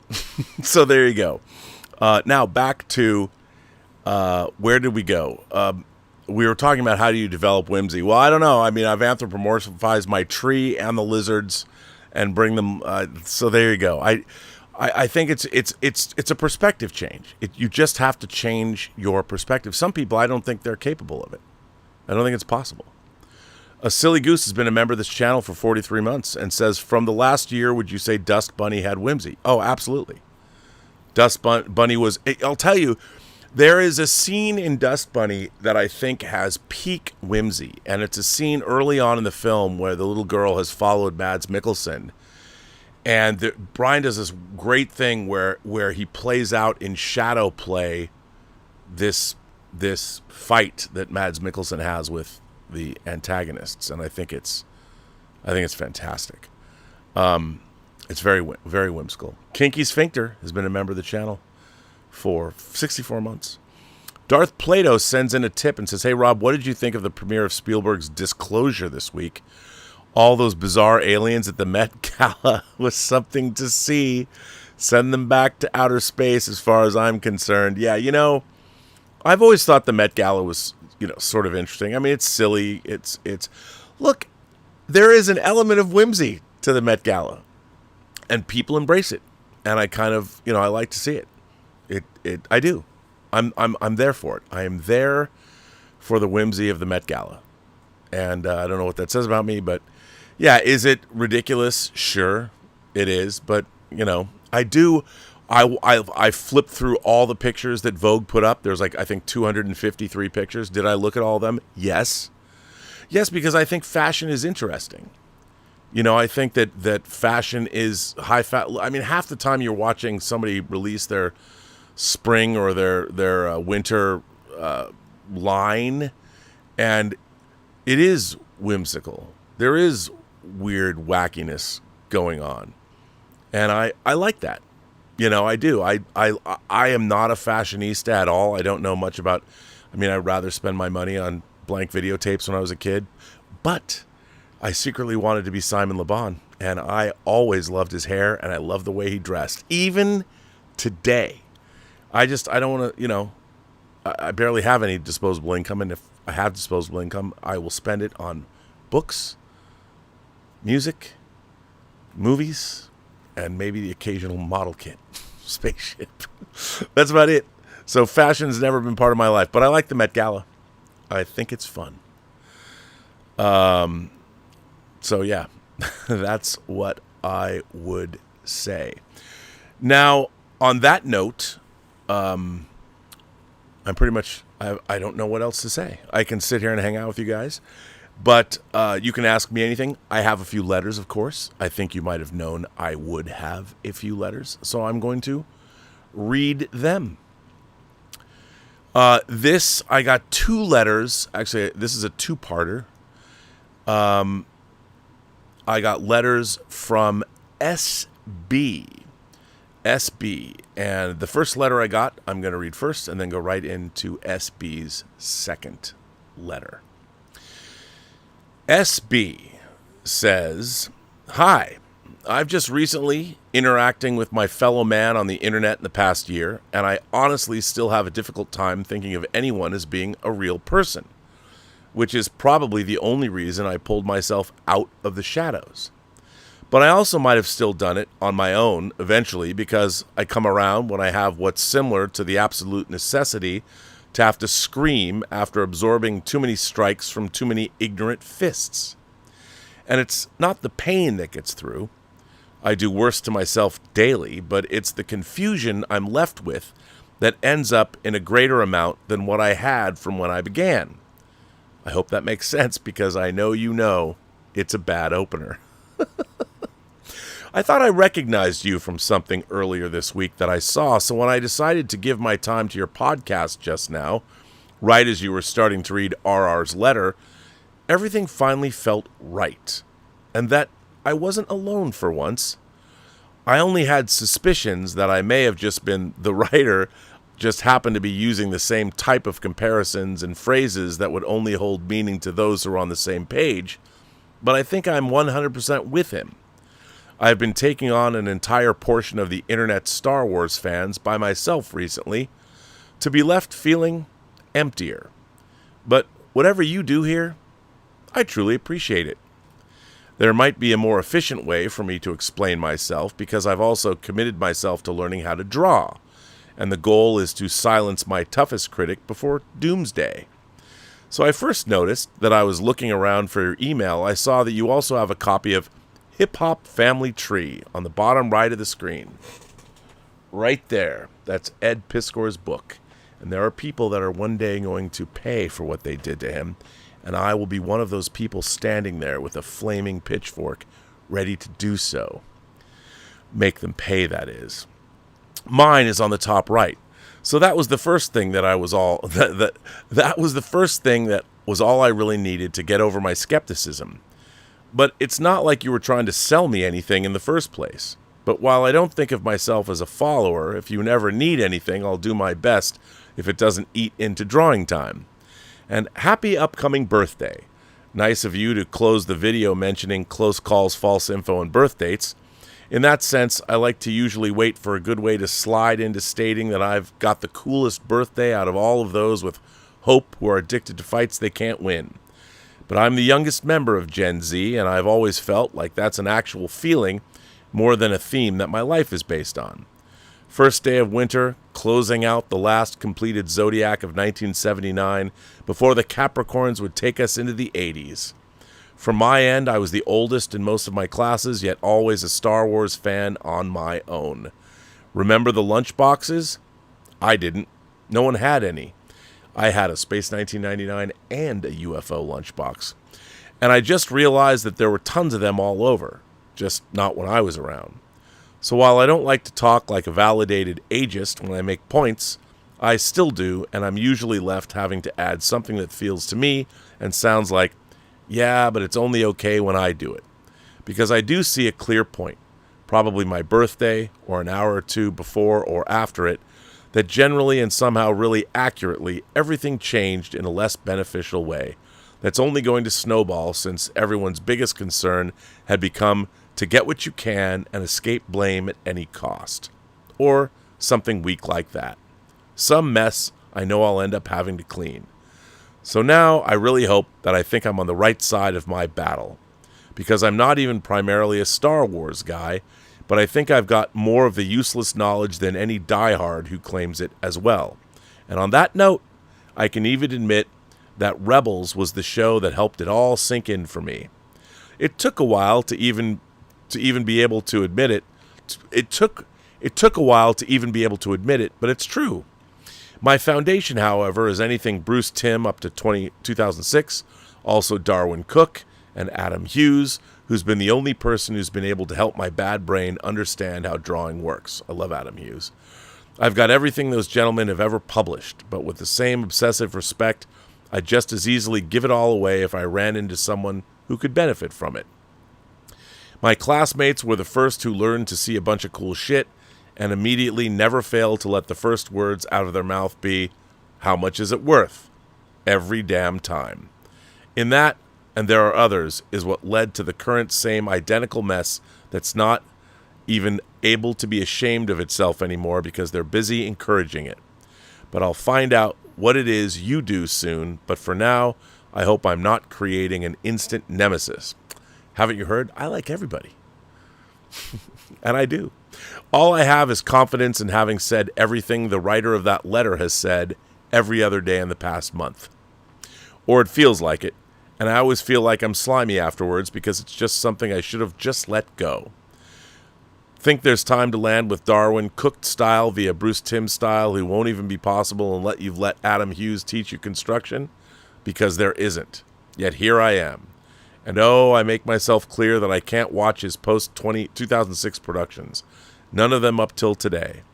And I work in a pharmacy where I hate serving the gullible and fearful against my will, but that's a lockdown's worth of explanation I don't need pity from anyone for. But I do deserve it. So when The Mandalorian came out, I'd also been getting into the animated shows at the same time for the first time. I noticed some stuff in Mando that was really seeming like it was so intentionally off, and so I overthought everything within reason, read tales from Mos Eisley and some other Dark Horse comics that sort of recommended themselves to me as I dreamed, drooling into my sketchbook one night. It had a lot to do with the Bomar brainworms and Hutt physiology, and I pieced together this whole thing where I was confident the overall story and near future would be the guiding concepts. It was all still holding up in a Book of Boba Fett and Mando's third season. I started to lose some confidence during the Bad Batch, however, something I can't prove but really became obvious to me, and extra more of the same but more extreme in this past month with Maul. And just like Bruce Timm at Warner Brothers, that is purely speculation, although I can't see any other assumptions holding up nearly as well.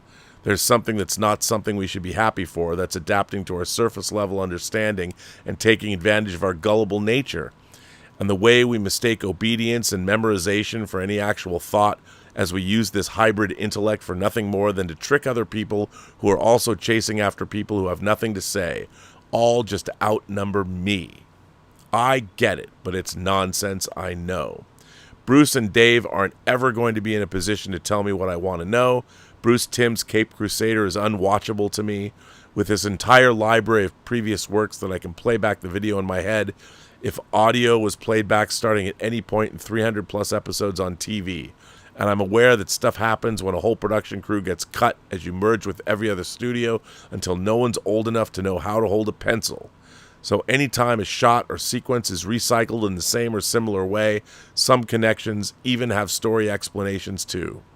I don't know how to write, and for now the art departments are far more capable of anything I might attempt, and I really don't want to make enemies, and I most of all don't want to even have a destination I was taking all of this in, but whatever your role is, I'm not taking you to war, or mean the slightest disrespect when I say I find it impossible to believe the way Maul is being talked about.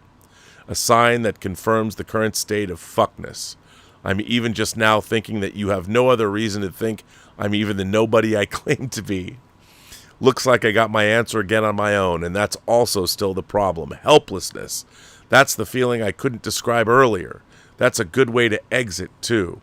I hope it didn't start becoming nonsensical and disrespectful toward the end, but you really have provided me with one of the few experiences that does the opposite of piss me off, while saying things I can relate to, all the while using more big kid words not found in my vocabulary to do so.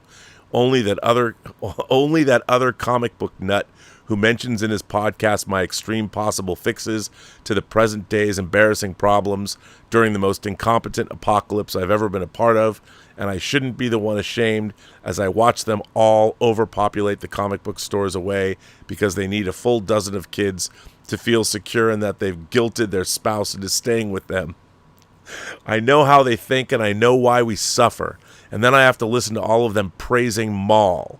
I hope I don't regret saying to you soon when I look you up, but I've also been starting most of my rants by asking them to remember not to blame Sam and Dave Filoni if all of these people try to see things in a different way someday. Whether they do or still not doesn't come with any promising benefits anyway. I hope this is something you do regularly. You really deserve better. That wasn't supposed to mean anything. I just think when I categorize society in the one proper way, only people in this one side deserve to have it said to them. I'm also probably Jonah Hex's youngest fan too. It's okay when I do it. Have a good rest of your weekend, and thank you. I hope I made my point, because I was trying to keep it vague too. Brian. Wow, I don't usually proofread, and I won't hear either, but wow, I'm not even drunk yet. And I've actually got several bottles of Jameson. Here's to you, sir. I stopped boozing a few years ago, but if you're ever in San Francisco and you want a day drink and harass the rich, or even the less rich, I'm usually awake. Brian, if you truly haven't been around here for a very long time, let me say this to you and know that I mean it. You and I, Brian, we park our shuttlecraft in the same shuttle bay. Here's to you. That reminded me of reading something Hunter S. Thompson might have written. I salute you, sir. And there's more. And there's more. There's another SB letter. SB goes on saying, by the way, that letter was written at 1 in the morning on May 7th. This second part was written at 2:44 in the afternoon on the same day.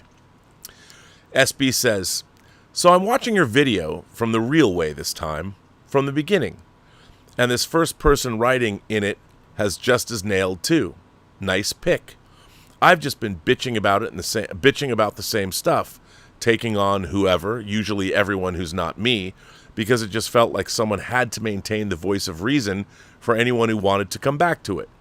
This writer uses way better words than I've got, but where he does that, I can pull out the exact moments from previous footage as you read his letter, as if I had an editor or felt like doing it myself.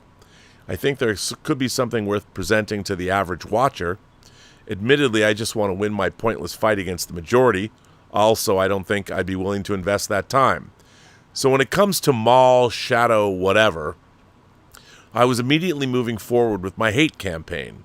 I took in a handful of seconds from the trailer and I saw that they were pulling another Bad Batch. No exaggerating, because I thought the Bad Batch was going somewhere. I watched it way too many times to not be ashamed of when it was time to walk away from mall before it even began, because I'm still proud of myself that I gave up on the Acolyte after 2 minutes and never went back. I stuck around to not give it a try, but just to get angry. I can play back the scenes that were recycled from other Star Wars animation. I'm watching you speak about iconography now. Ever hear one of those snot-nosed little YouTuber punks refer to every other thing as iconic?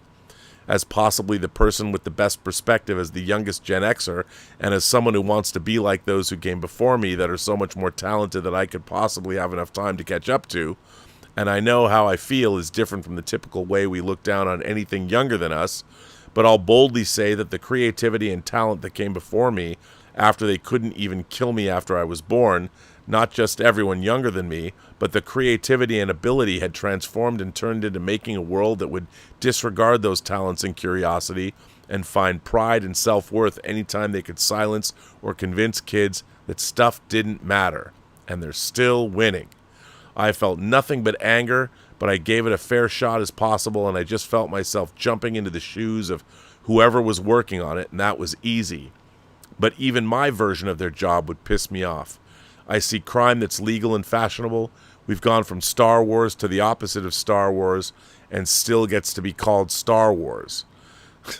And my other big battle has been hating James Gunn's Superman and probably anything else he might touch, based on my area of expertise.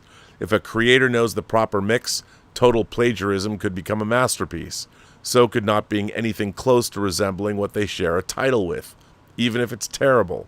There's a certain knowledge of what matters to maintain a film's own identity, even if it is just sneaking pieces of the icon it's supposed to be validating, both older and newer rights to exist.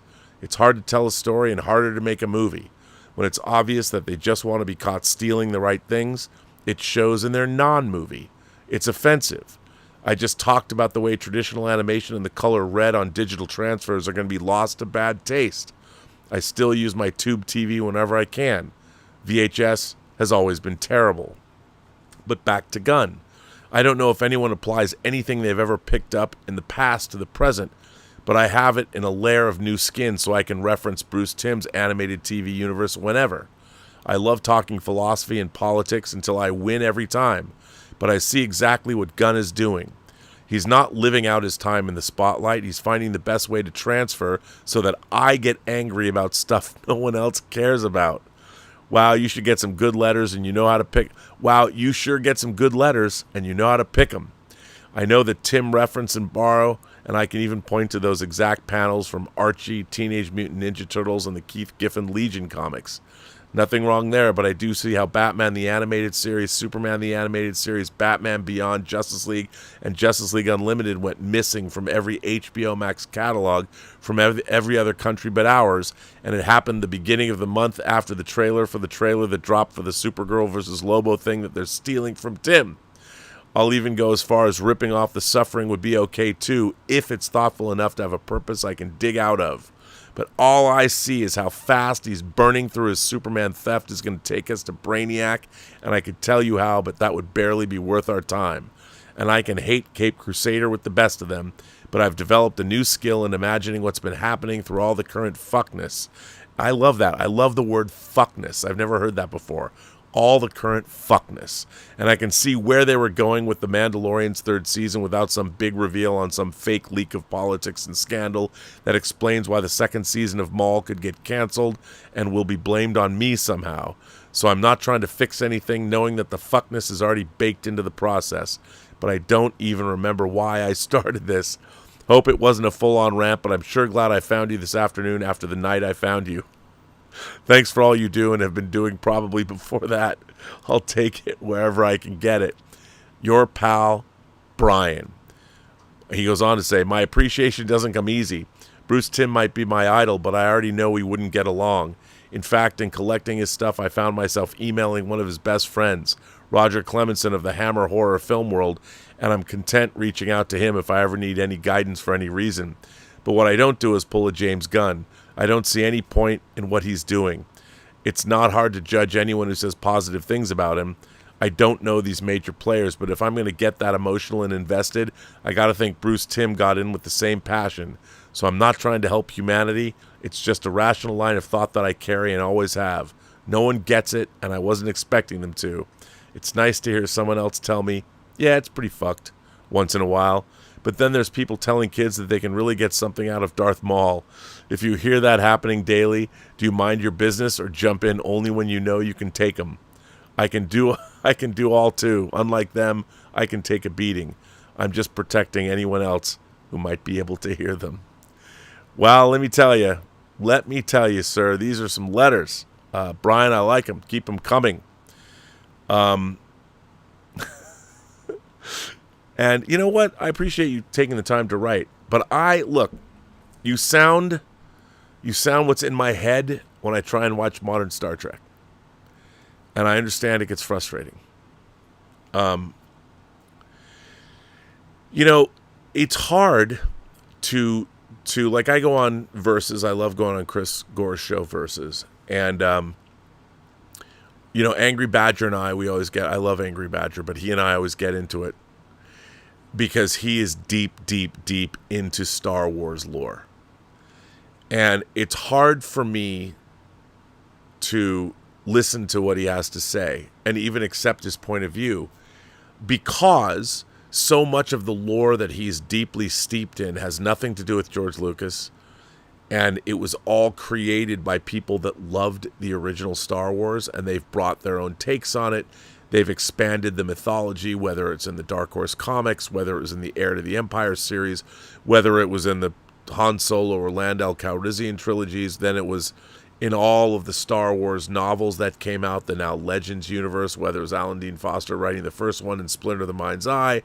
Star Wars has become something that is so far removed from the original Star Wars that for me it's really difficult. And don't get me wrong, Star Wars changed my life. I was 10 years old. It really put me on the path to want to make movies. But what's interesting is, and I've told people this, Return of the Jedi, the third Star Wars movie, was the most disappointing movie I ever saw in my life. Because I had already read Return of the King. And when you think about trilogies, and it was hard. Star Wars changed my life. The original Star Wars changed my life. The way it changed Hollywood, it changed the way people looked at science fiction films or space fantasy movies. And then The Empire Strikes Back came out and solidified that universe and that mythology in a way that was exemplary. And again, I saw The Empire Strikes Back when I was 13 years old 26 times in the theater. And I was a Star Wars fanatic. I was also a Star Trek fanatic. And there was a lot of interesting things. Alien had come out the year before Empire Strikes Back came out. Dawn of the Dead had come out. Phantasm had come out. So I had seen all that jazz in 1979, which really made me want to be an editor. So the formative years, I'd seen The Stuntman, which was playing in Seattle, which changed my life as well. There was all of these things that happened from 1977 to 1982 that were amazing in terms of fantasy cinema, in terms of science fiction, horror cinema, all those things that came out in that little space of time. And when you think about it, when you go from being 10 years old to 16 years old, that is a monstrously huge leap in any young person's life. And when you're being influenced by media and the books, I mean, again, the science fiction book club, and I was reading all the science fiction classics, and I was listening to pop music from England. I was falling in love with New Order, and I'd already fallen in love with Vangelis, and discovering Depeche Mode, and discovering Bauhaus, and discovering Beggar's Banquet, and discovering The Label, and discovering 4AD, and, you know, it was all this confluence of amazing shit that was happening. It never occurred to me that Star Wars would be mediocre. Now, it's difficult for people to understand this if the first movie they ever saw in the theater was Return of the Jedi. I totally understand that. But we used to watch at my friend Steve Melching's house, who's a great writer himself. Every New Year's Day, we would watch the Star Wars movies. And the startling contrast of how lame Return of the Jedi is compared to Star Wars and Empire. And look, the end of Return of the Jedi inside the Emperor's throne room and the battle over the Death Star 2 is great. And I do like the swashbuckling rescue of Han Solo is great. But there's no real movie there. There's no journey. You know, Luke has to go see Yoda so Yoda can die and he can talk to Ben Kenobi, which makes no sense. So the return and the end of that movie are fine, but nothing happens in between that movie. It's all wasted time. They go down to Endor to do what? I expected Return of the Jedi to be Return of the King. I expected to see something epic, not a why would you have a second Death Star? I mean, nobody in 1983 wondered if that Death Star was going to get blown up. We all knew it would because you blew up the first one. And everything about Return of the Jedi was where I learned, after this amazing period in my life between music and movies and knowledge and puberty and girls, I mean, between the ages of 10 and when Return of the Jedi came out, I became sexually active when I was 13, really. Lost my virginity just before my 15th birthday. But that was fucking great, let me all tell you. All of it. And then the movies and the imagination and the information I was reading, and then going out and working in the Seattle film scene and going to concerts. And it was an incredible time, and it was all brought to an end by my fucking hatred and disappointment in Return of the Jedi. I just turned 16. I just got my driver's license. I probably drove myself to the UA 150 Theater to see the first midnight screening of Return of the Jedi that the Seattle International Film Festival put on at the United Artists 150 Theater on the corner of 6th and Blanchard, where I'd seen all the screenings of Star Wars and Empire. And I can't tell you how disappointing and what a letdown that I found that movie to be. And it's difficult now. You can't tell anybody substantially younger. Nobody will ever understand it. They're like, what are you talking about? Because if you already grew up in a world where Empire Strikes Back and Star Wars and Return of the Jedi exist, it's harder to see the come down. But, I mean, Return of the Jedi even had a single LP album, whereas Star Wars and Empire had these beautiful gatefold sleeve double soundtrack records. Return of the Jedi did not. The main key art for Return of the Jedi was fucking terrible. It was the lightsaber. It wasn't until the Japanese art came out as the B sheet for Return of the Jedi that you had a decent piece of art. Everything about Return of the Jedi was a fucking letdown from Star Wars. And so when it comes to Star Wars now, for me, whatevs. There's 2 Star Wars movies. Now, do I like Andor? Do I like Rogue One? Yeah. Andor's a fucking great TV show. It's incredible. And, you know, in my Star Wars canon, Rogue One I like, but Rogue One does not really, the end of it doesn't make much sense when you think about it in terms of Star Wars. They never say anything in Rogue One about going to Tatooine to find Ben Kenobi. So why are they doing that? It doesn't really work. But okay, they're trying to elude the Imperials. I get it. But everything else, and yes, I read Heir to the Empire when it came out. I played Shadows of the Empire on N64. I did all of that. I played or X-wing and TIE Fighter, all of that. I was deep. I read all the Dark Horse comics. I did. I gave up on the novels after a while because and then the Star Wars special editions. The Star Wars special edition, it ended my obsession with Star Wars because I realized that the willy-nilly changes that were made in there only diminished the movie. But, that's me. But that's what I'm trying to talk about here. I understand your pain, Brian. I understand your pain. So,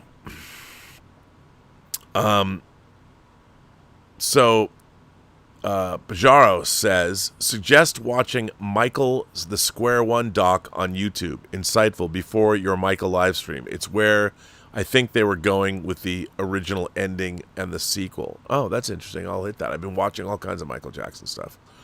Sonny Dominguez, the king of squirting, says, great seeing you, streaming again. You planning any LA visits? I want to treat you to dinner, seeking career advice. Oh, wise one. Yeah, man. I'm gonna go see Obsession on Friday for my birthday, but I don't really have any other plans. I'm going back and forth to LA a little bit, working on this feature, so we should stay in touch. So, yeah. DUI Champ says, hey Rob, some fans are hoping Ellison will save Star Trek, save Trek, the Kurtzman era, but I contend Ellison had already failed us by not having anything on the shelf for the 60th anniversary. I think they thought Starfleet Academy was the way they were going to celebrate the 60th anniversary.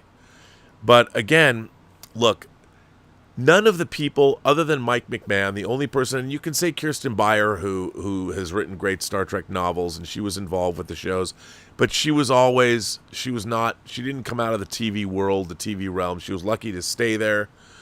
And David Mack, one of my favorite Star Trek novelists, and just great novelist in general, he was an advisor there. But none of the people that were on Star Trek, everybody can say that I always liked Star Trek. No, they didn't. Mike McMahon loved Star Trek, but he loved it from the outside. And that's why I don't know if Mike McMahon could actually make a great Star Trek show. Lower Decks was a great show about people that loved Star Trek, but I don't know if Mike McMahon could actually make a real Star Trek show that I would like. Anyway. Yeah, I don't know. And I don't even know if it's possible now for anybody to make... Star Trek now is just a job for people.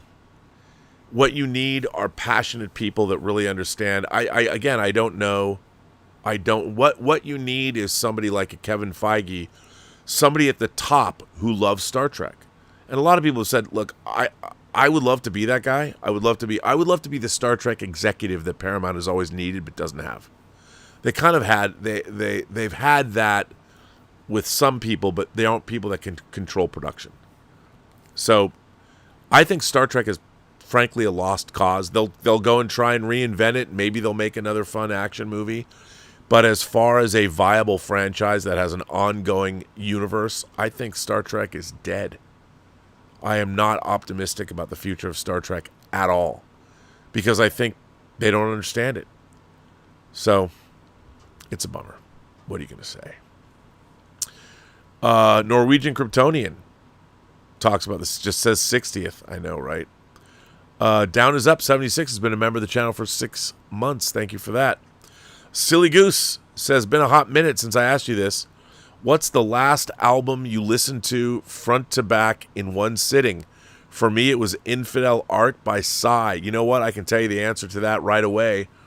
It was once again Lana Del Rey's Norman fucking Rockwell, only because I hadn't heard it in a while, and I listened to the whole album from front to back yesterday.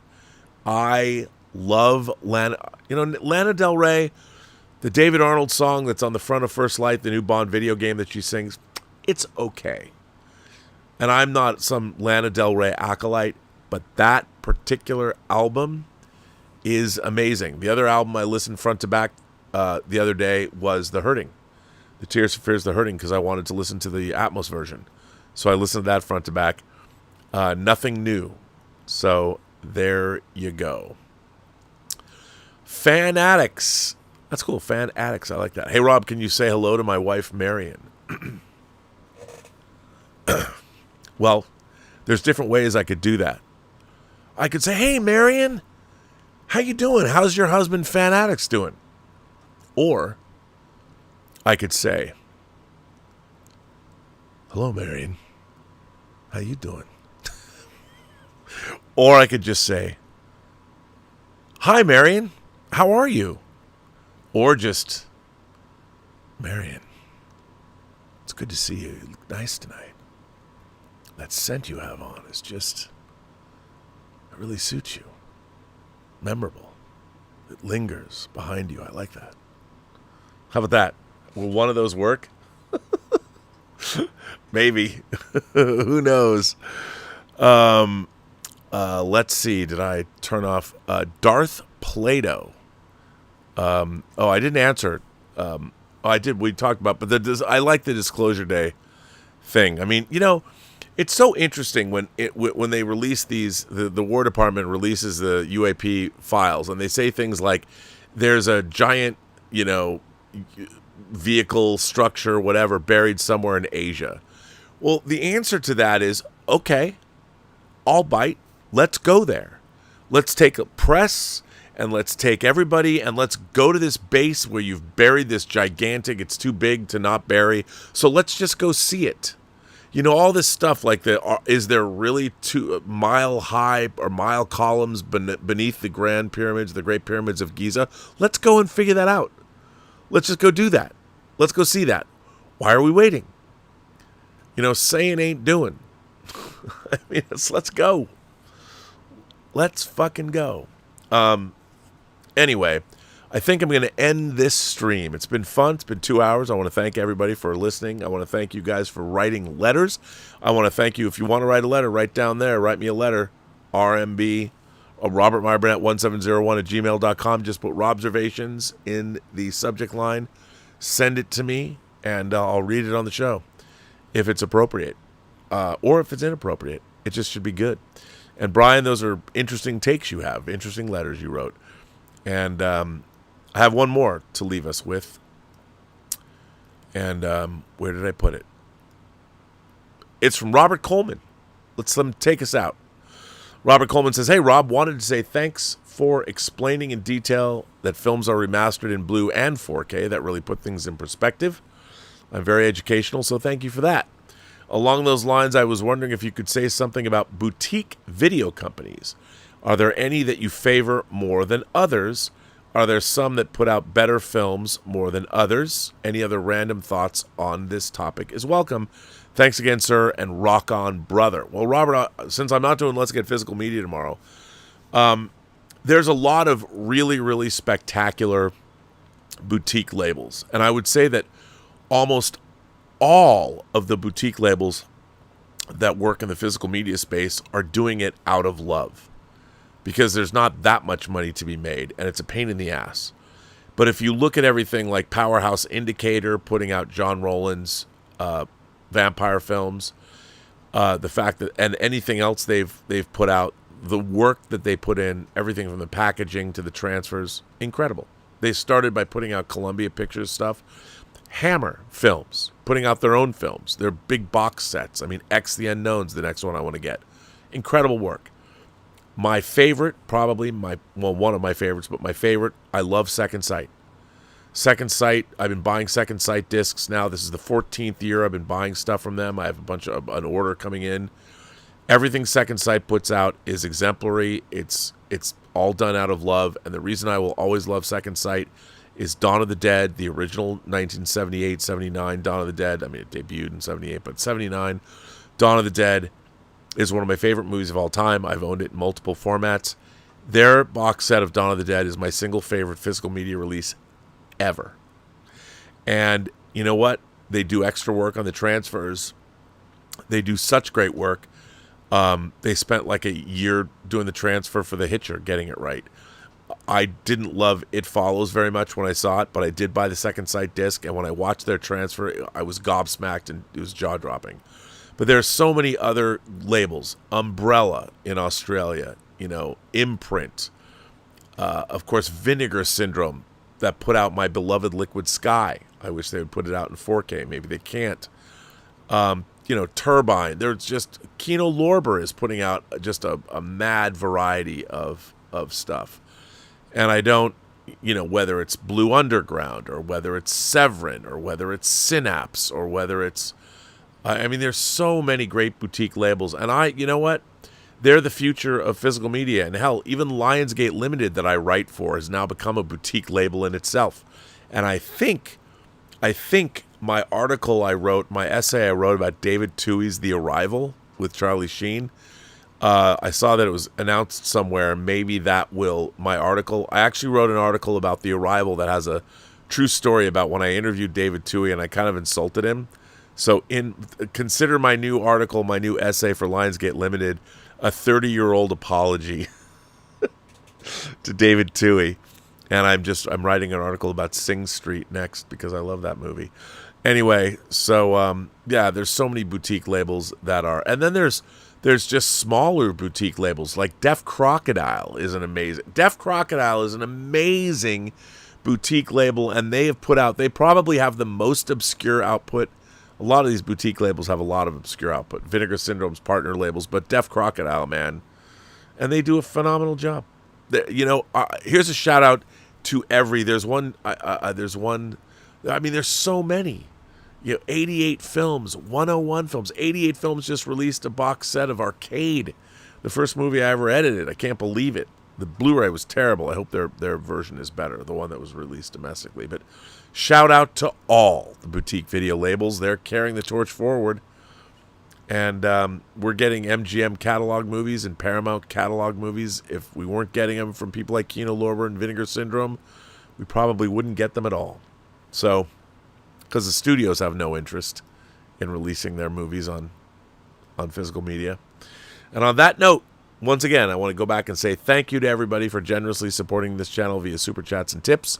And thank you for writing in letters. And thank you for your feedback and all of that. And like and subscribe. I never say that, but do it anyway. And I'm going to start cutting up shows and flooding the zone with short clips and all that in an effort to make the channel bigger.